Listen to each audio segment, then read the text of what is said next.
This is a lecture about sentence fragments. So in order to know what a fragment is, you have to know what a complete sentence is. Of course, you know that it's something that looks like a sentence that ends with a period and starts with a capital letter, but you might not remember that a sentence has to have three ingredients. It has to have a verb. That means the action or the state of being in a sentence. I think the easiest thing to identify in a sentence is the verb first. It also has to have a subject. That means whatever is performing or doing the action of the verb. And it has to express a complete thought. It has to be able to stand on its own. So if a sentence does not have all those three things, it's actually not a sentence. So a fragment is a group of words that looks like a complete sentence, but it's not a complete sentence because it's missing one or a couple of those ingredients: subject, verb, and complete thought. In order to understand what fragments are, it's helpful to know a little bit of terminology. I try to avoid terminology when I can and we can get around it, but you do want to know these two terms: independent clause and dependent clause. A clause is just a group of words. Now, an independent clause, just like an independent person, can stand by itself. It doesn't have to be attached to anything else. It doesn't need anything else to support it. So it's a group of words that can stand alone because it contains a subject, a verb, and a complete thought. In other words, you could put a period at the end of an independent clause, and it could be a complete sentence.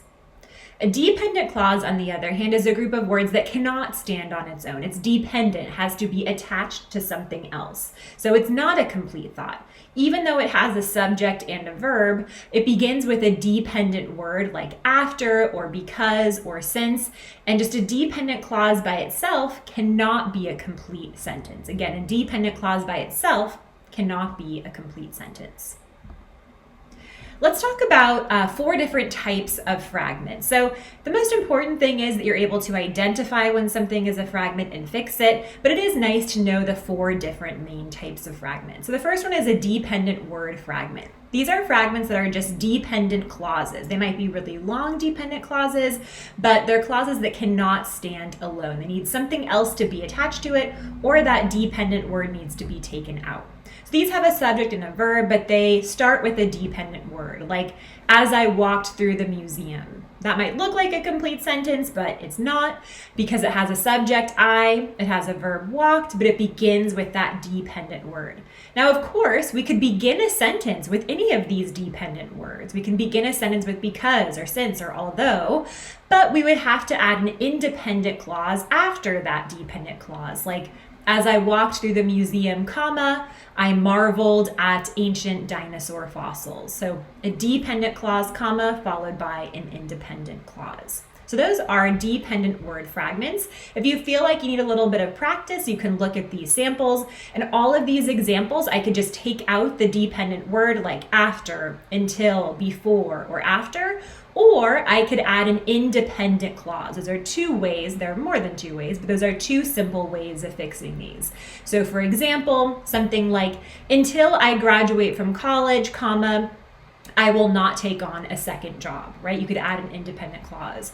Or you could just take out the until and say something like, I graduated from college, or I will graduate from college. Let's take a look at type 2. These are called ing fragments. So when you have an ing word near the beginning of the sentence, that's not bad on its own, but if you're not careful, a fragment may end up happening. So be careful when you begin a sentence with an ing word or when you have an ing word toward the beginning of your.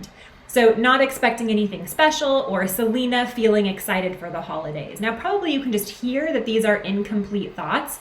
In the first example, not expecting anything special, who was not expecting anything special? Selena feeling excited for the holidays, you might think, well, it has a subject, Selena, and it has part of a verb, but it's missing something like was or is.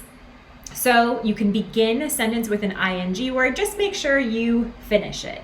You could say something like, not expecting anything special, comma, Elaine didn't get her hopes up, right? You can add an independent clause after the ing clause.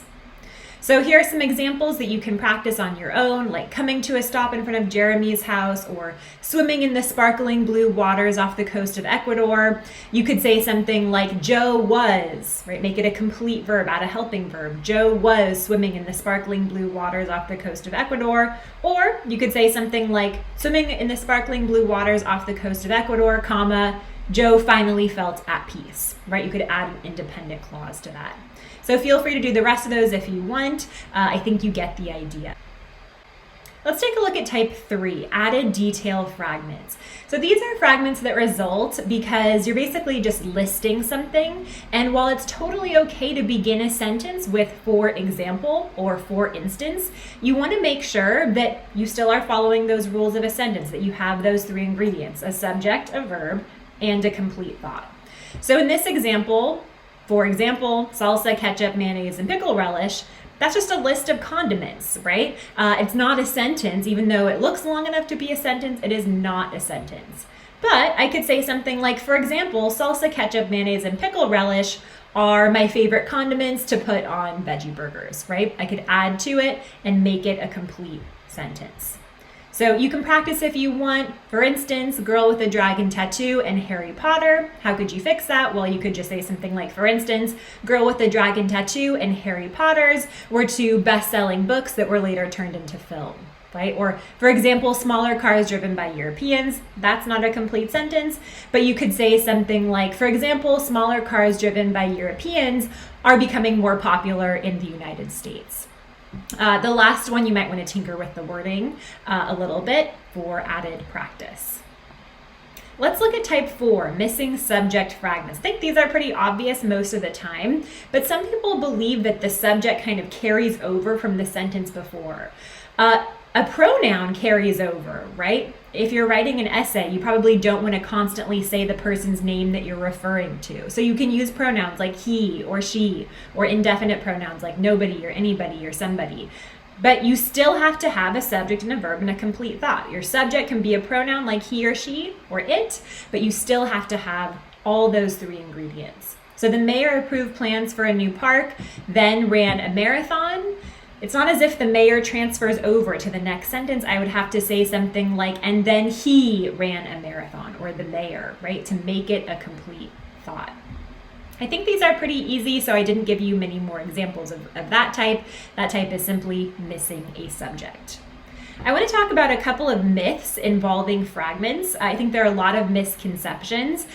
Some people think that a fragment is just a really short sentence. No, a fragment could be really long. In fact, I find that students tend to make fragments when they have a really long sentence and they don't realize that it's incomplete. So length has nothing to do with it.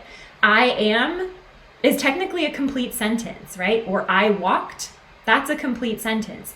So fragments have nothing to do with length. A fragment is a sentence without much information or detail? Not at all, right? He walked. That's a complete sentence. So for something to be a sentence, you don't have to have a person's name. The subject can be a pronoun or something else. The subject does not have to be a person. But for it to be a complete sentence, you have to have a subject, a verb, and a complete thought. It has nothing to do with how elaborate or complex or interesting or detailed the sentence is. It's never okay to begin a sentence with because. That's a total myth.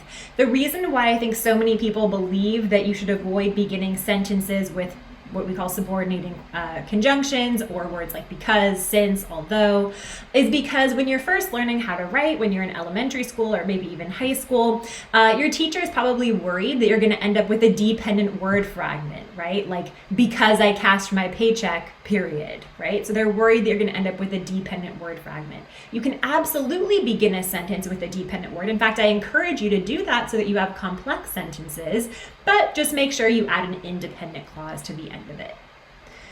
Some people think that it's never okay to begin a sentence with and. In very formal writing, you might want to avoid beginning a sentence with and, but professional writers do that all the time. They begin sentences with coordinating conjunctions. You might know those as fanboys, for, and, nor, but, or, yet, or so.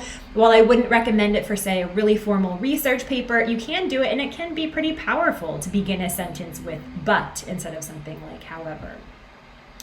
And I think some people believe fragments are just always wrong, and then they get confused when they read their favorite novel, or they read a newspaper article, or they read a short story, and there are plenty of fragments. So fragments are a grammatical error, yes, but they're acceptable in certain types of writing. In creative writing, writers will use fragments intentionally, right? Maybe the idea itself is fragmented, or maybe they want it to be especially poignant or powerful.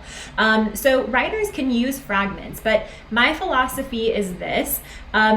Breaking a rule isn't that meaningful or artistic unless you know what the rule is and you know how to do it the traditional way. So if you want to use a fragment in your essay for some sort of effect, use those fragments really sparingly. And if you want to make sure that I know that you're doing it intentionally for some sort of statement or artistic effect, you might just want to underline it or put it in a different font. So those are the myths about fragments. Cue the sound effect.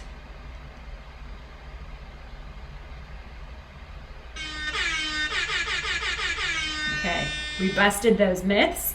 Now you know all about fragments, and you'll make sure that your writing is free from fragments.